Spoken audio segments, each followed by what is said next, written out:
Digital payment और fintech company Paytm से जुड़ी एक बड़ी खबर सामने आई है। पेटीएम की पेरेंट कंपनी 197 कम्युनिकेशंस ने 17 अगस्त 2026 को स्टॉक एक्सचेंजों को जानकारी दी है कि रेजिलिएंट एसेट मैनेजमेंट बीवी पेटीएम में अपनी 4.98% तक की हिस्सेदारी ब्लॉक डील के जरिए बेचने जा रही है। इस खबर के बाद 18 अगस्त को पेटीएम के शेयर फोकस में हैं। चलिए आपको बताते हैं कि इस डील की पूरी डिटेल्स क्या हैं। इस ब्लॉक डील के जरिए पेटीएम में कुल 4.98% तक की हिस्सेदारी बेचने का प्रस्ताव है। इस डील के लिए फ्लोर प्राइस 1535.10 रुपए प्रति शेयर तय किया गया है। ये एनएससी पर 17 अगस्त के क्लोजिंग प्राइस 1580 रुपए के करीब 2.9% डिस्काउंट पर है। इस ब्लॉक डील का बेस ऑफर पेटीएम की 3% इक्विटी के बराबर है। इसकी वैल्यू करीब 2949 करोड़ रुपए तक की है। इसके अलावा 1.98% की इक्विटी का अपसाइज ऑप्शन भी रखा गया है, जिसकी वैल्यू करीब 1946 करोड़ रुपए तक हो सकती है। यानी कि अगर पूरा अपसाइज ऑप्शन का इस्तेमाल होता है तो इस ब्लॉक डील का कुल साइज करीब 4.98% इक्विटी और करीब 4895 करोड़ रुपए तक पहुंच सकता है।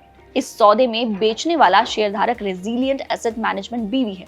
कंपनी ने पेटीएम में अपनी हिस्सेदारी 2023 में हासिल की थी और इसके बाद रेजिलिएंट ने उस समय एंटफिन से पेटीएम की करीब 10.20% की इक्विटी हिस्सेदारी हासिल की थी। इसके बदले एंटफिन को ऑप्शनली कन्वर्टेबल डिबेंचर्स यानी कि ओसीडीज जारी भी किए गए थे। हालांकि इस व्यवस्था के तहत पेटीएम में आर्थिक हित एंटफिन के पास ही बना रहा।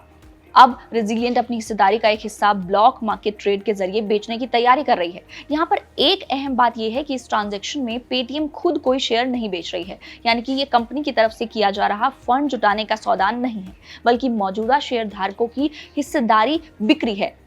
पेटीएम ने यह भी साफ किया है कि इस सौदे से कंपनी के कारोबार संचालन में सीधे तौर पर कोई लेन देन नहीं हो रहा है। इसके अलावा फाउंडर की डायरेक्ट हिस्सेदारी में भी कोई बदलाव नहीं होगा।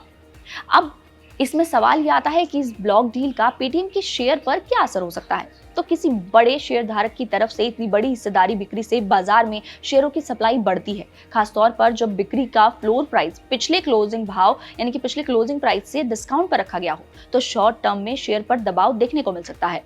यहाँ पर फ्लोर प्राइस 1535 रुपए का तय किया गया है, जबकि एनएससी पर जो मंडे का क्लोजिंग भाव था वो 1580 रुपए था, यानी कि डील से करीब 2.9% का डिस्काउंट पर यह प्रस्तावित किया गया है। हालांकि शेयर पर जो एक्चुअल असर है वो इस बात पर निर्भर करेगा कि ब्लॉक डील किस कीमत पर और कितनी मात्रा में पूरी होती है। इसके साथ ही बाजार का सेंटीमेंट और डील के बाद शेयर में आने वाली ट्रेडिंग वॉल्यूम भी अहम होंगी।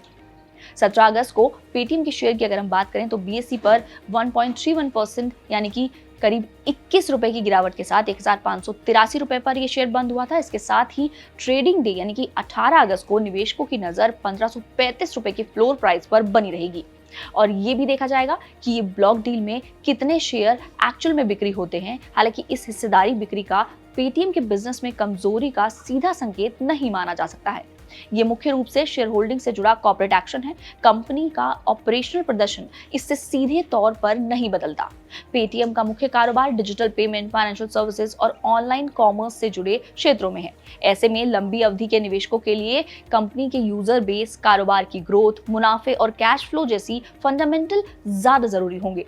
एक और जरूरी बात भी इसमें शामिल है, इस ब्लॉक डील के बाद आगे शेयर बेचने पर 90 दिन का लॉकअप भी रहेगा, यानी कि बेचने वाले शेयर धारक के लिए आगे की बिक्री पर 90 दिन की पाबंदी लगी रहेगी। तो कुल मिलाकर पेटीएम में रेजिलिएंट एसेट मैनेजमेंट बीवी की तरफ से 4.98% तक की हिस्सेदारी बिक्री का एक बड़ा कॉर्पोरेट अपडेट है, जिसका की बेस ऑफर 3% इक्विटी यानी कि करीब 2949 करोड़ रुपए तक का है, जबकि 1.98% की एक्स्ट्रा अपसाइज ऑप्शन के साथ डील का कुल साइज करीब 4895 करोड़ रुपए तक जा सकता है। फिलहाल बाजार के लिए सबसे जरूरी जो आंकड़े हैं वो 1535 रुपए का फ्लोर प्राइस और 4.98% तक की हिस्सेदारी और करीब 4895 करोड़ रुपए तक का संभावित कुल सौदा है। अब नजर इस बात पर टिकी रहेगी कि ब्लॉक डील किस कीमत पर पूरी होती है और इसके बाद पेटीएम के शेयर में बाजार की प्रतिक्रिया कैसी रहती है। लेकिन जो भी रहेगा उस पर हम आपको अपडेट लगातार देते रहेंगे, तो लगातार देखते रहें जागरण।